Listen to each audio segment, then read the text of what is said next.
பெயர் டி. மகாலட்சுமி. நான் ஊராட்சி ஒன்றிய நடுநிலைப்பள்ளி ஏ. குமாரபாளையம், பெருநாயக்கபாளையம் ஒன்றியம், சேலம் மாவட்டத்தில் தற்காலிக அறிவியல் ஆசிரியராக பணிபுரிகிறேன். ஆன்லைன் கல்வி ரேடியோ டீம் மற்றும் கல்வி கண் திறந்த காமராசர் அறக்கட்டளை இணைந்து நடத்தும் வல்லவனுக்கு புல்லும் ஆயுதம் தன்னார்வ படைப்பாற்றல் செயல்பாடு மூலமாக 8ஆம் வகுப்பு மாணவர் கே. சரவணவேல் அவர்கள் கிரேன் மாதிரியை செய்திருக்கார். அவர் இப்பொழுது விளக்குவார். வணக்கம், என் பேர் டி. சரவணவேல். 8ஆம் வகுப்பு படிக்கிறேன். ஊராட்சி ஒன்றிய நடுநிலைப்பள்ளி ஏ. குமாரபாளையம், பெருநாயக்கபாளையம் ஒன்றிய, சேலம் மாவட்டம். நான் செய்த ப்ராஜெக்ட் கிரைன் மாடல்.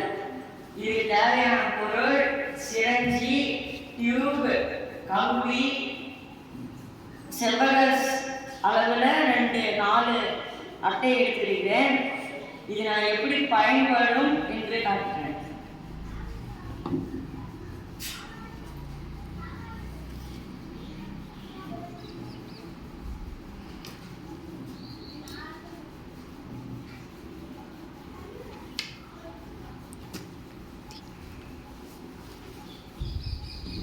இதை நான் சிறகில்